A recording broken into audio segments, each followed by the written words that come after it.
तो दोस्तों हमारा जो अगला टॉपिक है वो है काइनेमेटिक इंडिटर्मिनेसी। तो हमने देख लिया था कि डिग्री ऑफ स्टैटिक इंडिटर्मिनेसी क्या होती है, इंडिटर्मिनेसी कॉन्सेप्चुअली होती क्या है, ठीक है। तो हमने स्टैटिक सेंस में तो देख लिया था कि वो होती क्या है। तो अब हम देखने जा रहे हैं कि काइनेमेटिक इंडिटर्मिनेसी क्या होती है। तो काइनेमेटिक इंडिटर्मिनेसी वो होती है जो कि हमारा आपका जो डिस्प्लेसमेंट होता है जॉइंट्स का, the number of possible displacement of joints present in the structure is known as kinematic indeterminacy, ठीक है। डेफिनेशन मैंने यहाँ पे लिख दिया है, वो आपका अननोन जॉइंट डिस्प्लेसमेंट के बराबर होती है।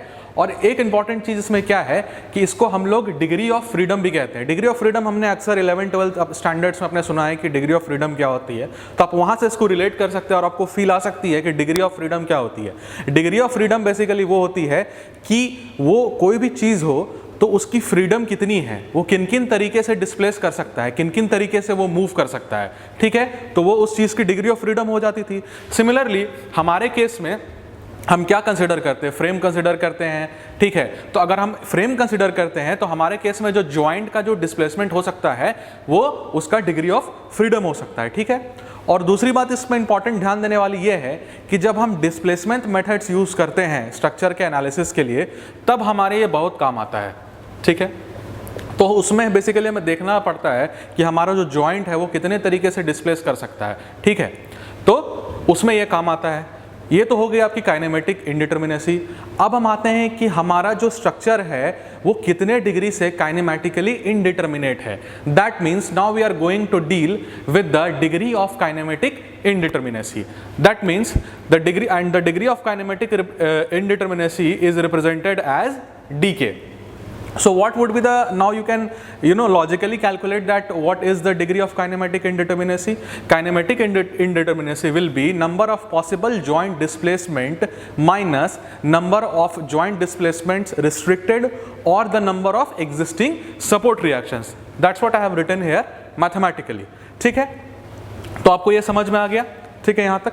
अब इसमें दो इंपॉर्टेंट चीज़ जो ध्यान देने लायक ये है, जो कि मैंने यहाँ पे इंपॉर्टेंट पॉइंट्स करके लिखा है, वो ये है कि अगर हमारे स्ट्रक्चर में इनएक्सटेंसिबल मेंबर्स हैं, फॉर एग्जांपल, ठीक है, m dash number of inextensible members हैं, तो उस केस में क्या होता है कि जो हम final decree of kinematic indeterminacy report करेंगे उनमें से हम वो m डैश को घटा देंगे, ठीक है। We will subtract the m dash from the final dk. This is one thing. The other thing is, suppose that in all of the cases our structure is not continuous. Somewhere there will be a vertical slider or internal hinge. Those kind of elements will be always present in our structure.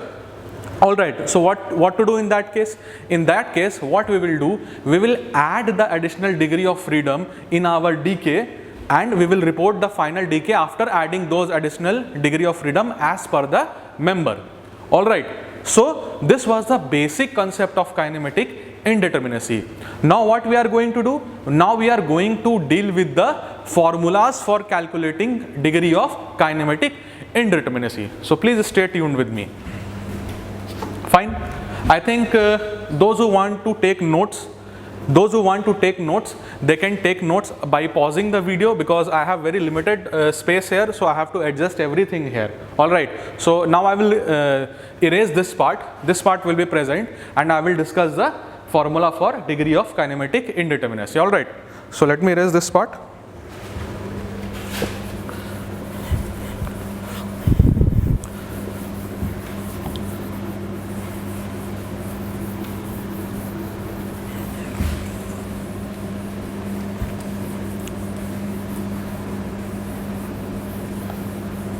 तो हम लोग क्या करते हैं ना कि जो हमारे क्वेश्चंस आते हैं वो क्वेश्चंस बेसिकली हमारे आते हैं फ्रेम के काइनेमेटिक इंडिटर्मिनेसी पे।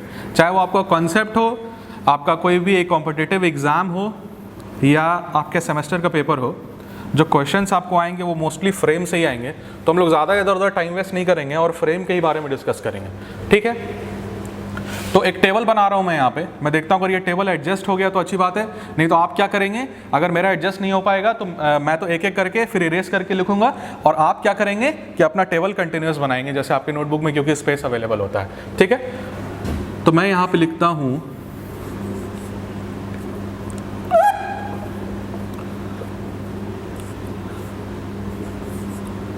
Type of frame.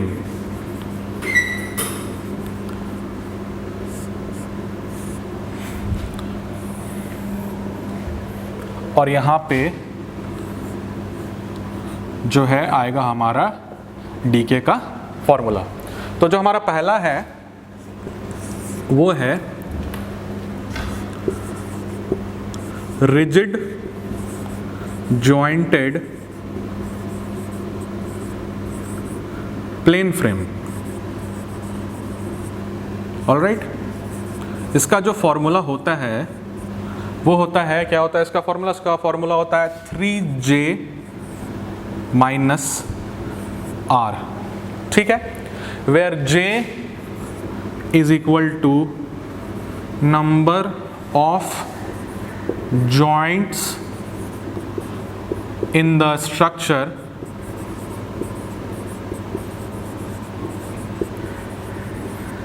and R is equal to number of existing support reactions। Writing समझ में नहीं आया तो क्या कीजिएगा, वीडियो थोड़ा रिवर्स करके, मैं इसलिए बोलते भी रहता हूँ लिखते के साथ, क्योंकि अगर कुछ किसी को हैंड राइटिंग समझ में, बहुत अच्छी हैंड राइटिंग है नहीं मेरी, तो उसको कम से कम समझ में आ जाए कि मैं लिख के आ रहा हूँ, ठीक है, इसलिए मैं बोलते रहता हूँ लिखते वक्त, ठीक है। तो ये हो गया आपका J और ये हो गया हमारा R। ऑलराइट, अब हम देखेंगे कि हमारा pin jointed plane frame,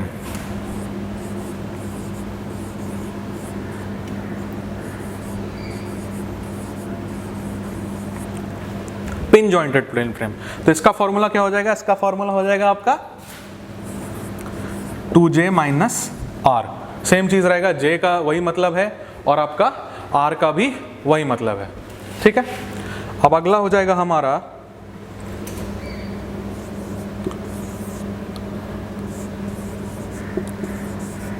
rigid jointed space frame. Space frame मतलब 3D के केस में बात कर रहा हूँ मैं, ठीक है, हालांकि आपके काम में उतना नहीं आएगा लेकिन फिर भी जानना चाहिए फार्मूला क्या होता है, ठीक है, कहीं आ गया तो आप इसको अप्लाई कर सकते हैं। ऑलराइट, उसी तरीके से आ जाएगा हमारा पिन जॉइंटेड स्पेस फ्रेम। इसका फॉर्मूला क्या होता है? इसका फॉर्मूला भी होता है 3J माइनस R। ऑलराइट, तो ये चलो एडजस्ट हो गया, अच्छी बात है, हमारे बोर्ड पे एडजस्ट हो गया सारा फॉर्मूला, ठीक है। तो ये आप अपने टेबल, अपने जो नोटबुक है आप उसमें इसको नोट डाउन कर लेंगे इस टेबल को, और हमेशा अपने सामने रखेंगे। और हमेशा की तरह जब आप प्रीवियस स्टेज में जब आप क्वेश्चन सॉल्व कर रहे होंगे, हम लोग भी करेंगे यहाँ पे एग्जाम्पल्स, और तो आप हमेशा फॉर्मूले लिखने का प्रैक्टिस डालेंगे। और ये जो फॉर्मूला है वो आपका सबसे इंपॉर्टेंट फॉर्मूला है, ठीक है, ये आपको हम याद रखना होगा हमेशा, ठीक है। तो ये हो गया हमारा ये। अब आप देखिए कि मैंने एक और चीज़ के बारे में बोला था, एडिशनल डिग्री ऑफ फ्रीडम, ठीक है। तो हमारे अब मैं क्या करूँगा कि मैं इधर के मिटा दूंगा, ठीक है, इधर के मिटा दूंगा और वहाँ पे additional degree of freedom discuss करूंगा, ठीक है, कि जब हमारा मेंबर किसी टाइप का आ जाता है तो उसमें कितने एडिशनल डिग्री ऑफ फ्रीडम हम लगाते हैं। तो हम लोग देखते हैं कि जब मेंबर उस टाइप के आते हैं तो उसमें कितने एडिशनल डिग्री ऑफ फ्रीडम होते हैं, ठीक है।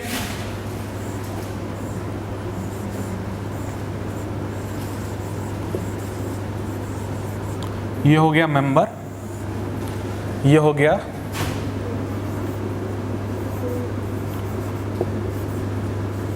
एडिशनल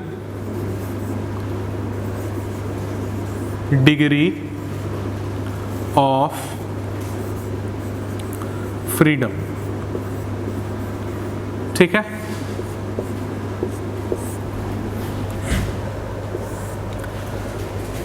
कोशिश करता हूँ मैं पूरा टेबल इसी में हटा दूँ, ठीक है। तो पहला मेंबर हम लेते हैं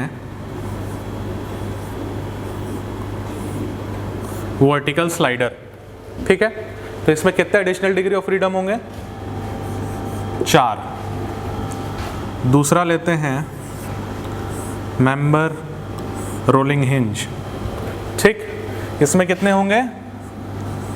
इसमें होंगे 5। तीसरा लेते हैं मेंबर हिंज। ये वाला मेंबर हिंज देख के आप लोग को फील आ रही है? इस मतलब जो जिन्होंने डिग्री ऑफ स्टैटिक इंडिटर्मिनेसी पढ़ी होगी मुझसे, तो उनको पता होगा कि इस वाले हिंज के लिए हम लोग फॉर्मूला लगाते थे m-1, ठीक है। लेकिन काइनेमेटिक इंडिटर्मिनेसी के केस में हम लोग m-1 का फॉर्मूला नहीं लगाते हैं, ठीक है। क्यों नहीं लगाते हैं? क्योंकि यहाँ पे हम लोग को इसके काइनेमेटिक डिस्प्लेसमेंट से मतलब है, स्टैटिक डिस्प्लेसमेंट से हमने मतलब नहीं है, ठीक है। तो यहाँ पे जो है हमारे काम में, काइनेमेटिक डिटर्मिनेसी के काम में हमें m-1 वाला फॉर्मूला हमारे काम में नहीं आएगा, ठीक है। तो जब इस तरीके का आपको डिसकंटिन्यूअस मेंबर मिल जाए तब आप क्या कीजिएगा? 4 ऐड कर दीजिएगा, ठीक है। उसके बाद आता है जॉइंट हिंज। जॉइंट हिंज के केस में सेम काम करना है। जॉइंट हिंज के केस में हमें m-1 वाला फॉर्मूला लगा देना है, ठीक। m-1 वाला फॉर्मूला लगाना है। m क्या है यहाँ पे? जो लोग नहीं जानते उनके लिए लिख देता हूँ, number of members joined at joint,